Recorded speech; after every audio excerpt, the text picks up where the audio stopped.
Hello and welcome to the show. I'm Nikki Eisenhower, life coach and psychotherapist, and I'm your host on Emotional Badass, where Moxie meets mindful. On today's episode, we're peeling back the layers of yoga and why it works.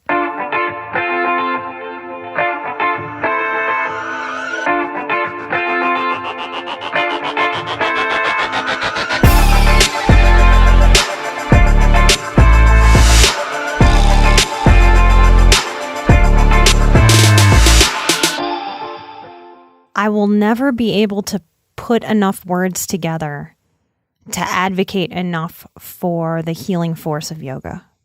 This episode is inspired by every person I've ever met who has found out I'm a yoga teacher and has said, okay, Nikki, just why? Why yoga? So I'm going to try to explain a deeper layer of it.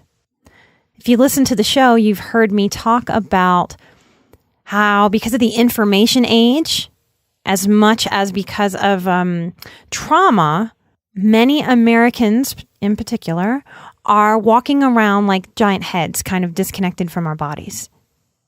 We carry a lot of trauma in our bodies, even if that sounds weird to you today.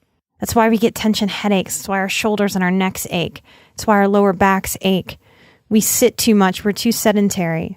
So our physical lifestyles and our emotional lifestyles and our fast pace really have us run ragged. So why yoga? I didn't want to just list off, print a big list of all the benefits, the brain, the body. I wanted to talk on at a deeper emotional layer. If you are in therapy or working with a life coach and you're worried about how long it's taking to change, go to yoga. Yoga is the in-the-body movements of the healthy messaging in our brains. Okay, so what does that mean? When I get on my yoga mat and move into a downward dog position, I think most people know what that position looks like. It's it looks like the letter A, where your booty's in the air, your hands are on the mat in front of you, and your feet are on the mat. So you're like shaped like the letter A without the middle bar. What we're doing in that pose is we're using every single muscle of the body.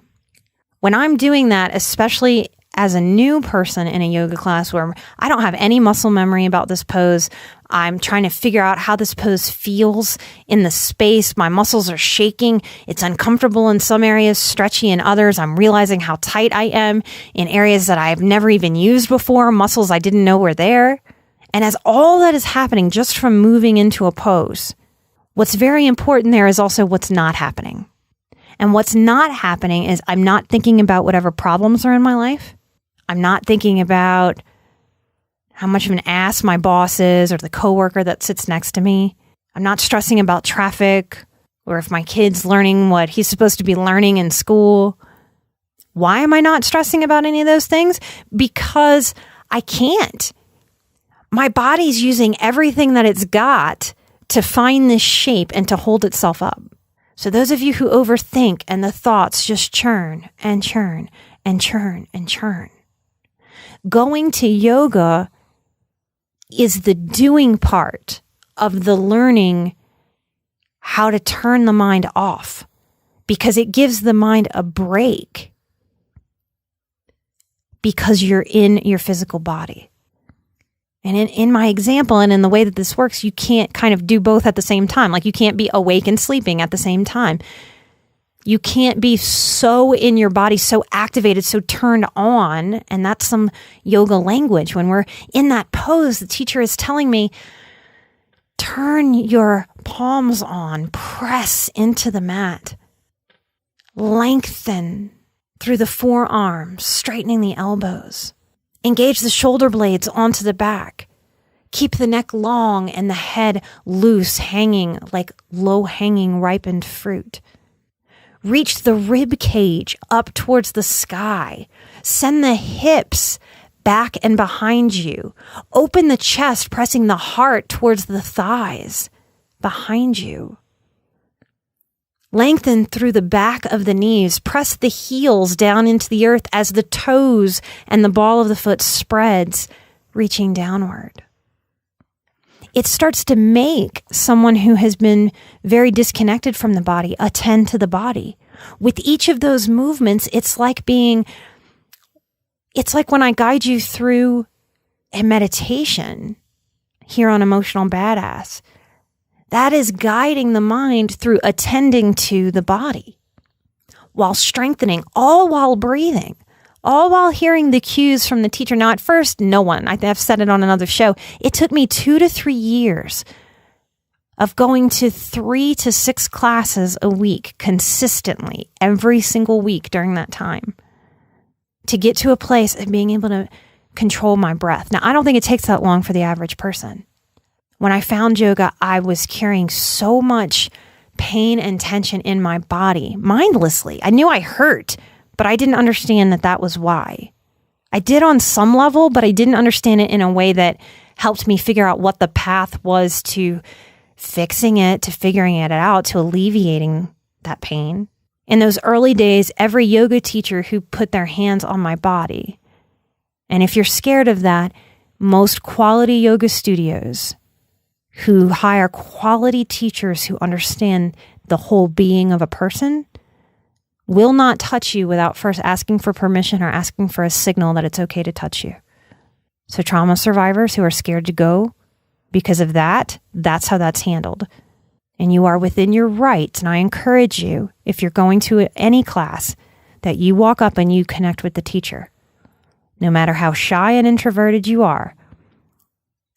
I appreciated so much when I was actively teaching the students who would come to me and say, I'm a trauma survivor, or I'm having a very bad day, or I'm very tearful. I've got you. Because a good yoga teacher attends to the entire class. In those early days, almost every teacher would come over and ask if it was okay to touch me. And I would see the look of concern on their face as they felt my shoulders and my neck and my hips. Many of them told me they had never felt that level of tension in the body. I had massage therapists tell me that if I didn't start stretching and getting some relief, my muscles would start to calcify. They were so hard. So when I first went to yoga, I could not make my hands interlace behind my back. I couldn't get my back from the hips. I couldn't forward fold in a way that made my torso parallel to the earth. I don't know the degree measurement, but I could barely fold forward. Today I can put my palms on the ground in front of me with my legs straight. And I have a very mild practice now, but I've taught my body how to be loose and how to spend time in my body. That's part of what yoga can do for you over time. And all this self-love stuff that your therapist, your life coach, you're listening to me give you and try to help you incorporate into your life on this show, those messages are reiterated from every yoga teacher and not every yoga teacher, let me take that back, from practices that incorporate spirituality and kindness into their teachings that aren't just body, because there's that kind of yoga too, but yoga that is mind-body is reinforcing every positive thing your therapist wants you to learn. Every look how capable my body is. I can do this if I do it one breath at a time, one movement at a time. And that's the emotional education all of us have missed. The how to make changes gradually, slowly. So as we're doing that in our bodies, where downward dog is uncomfortable, it's uncomfortable, it's uncomfortable, it's uncomfortable, and all of a sudden at the 5th class, you feel some freedom in it, and you feel your own progress. I find that very few things in life will encourage us so beautifully, so naturally as that, because we feel the progress of our bodies actually changing. And I believe that informs our psychology, that if we can observe our bodies changing, our physicality, wow, what we can do for our emotionality. Those messages start to gel more within us when we have a yoga practice.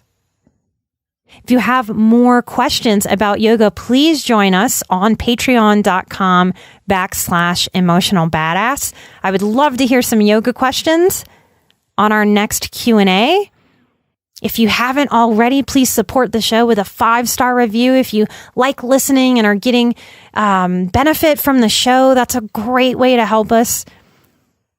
If you'd like to take that help even further and you have more to give and more support to give to help us get the show out across the world, to help us keep creating show content and course content, my idea is that the more people that participate, the more people that buy courses, the more I can lower prices, the more I can have extended payment plans for other people who cannot afford the cost of therapy and the cost of coaching.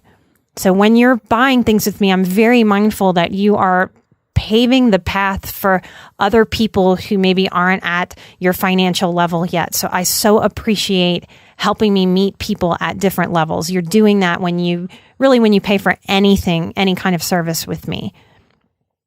10% of our Patreon is paid forward. So as you come on and support the show that way, you can read about our previous emotional badass that we chose to give to, that you chose to support and helped me support. If you'd like to work on a course with me, I'm starting a guided intuitive soul care, boundaries in dysfunctional relationships, October 22nd. For $50 off, use code I am ready. It's 4 weeks to get you ready for the holidays, for the boundaries and the soul care that I know you need to manage the stress and to take care of yourself.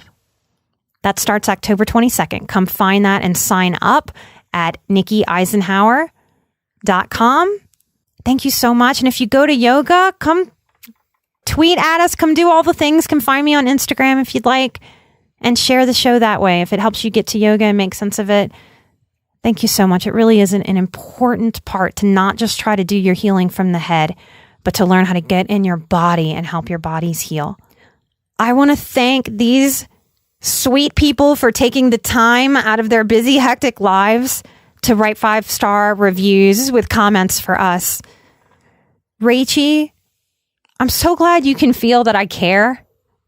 I really do. I'm glad that comes across. It's so inspiring to hear that the show helped you show up for yourself and be brave in your world and make a big leap to move to China. Congratulations. I hope you're enjoying it. Brittany, 9007, you are so welcome. Thank you. Deja Druitt, I know who you are, ma'am. Go listen to our Deja episode. Thank you for giving us a review. Thank you for supporting me and being happy for my success. I'm happy for yours too. If you come onto Patreon, you can still get the beautiful coloring book from Deja. That was such a generous gift.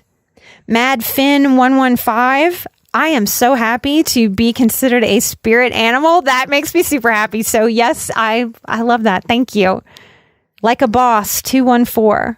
I'm honored to be your first podcast listen ever. Thank you. That's super cool. I like being a first. Thanks. I appreciate you. Take care of yourselves. Remember, you are an emotional badass. I am an emotional badass. Together, we are where Moxie meets mindful. Until next time, bye-bye.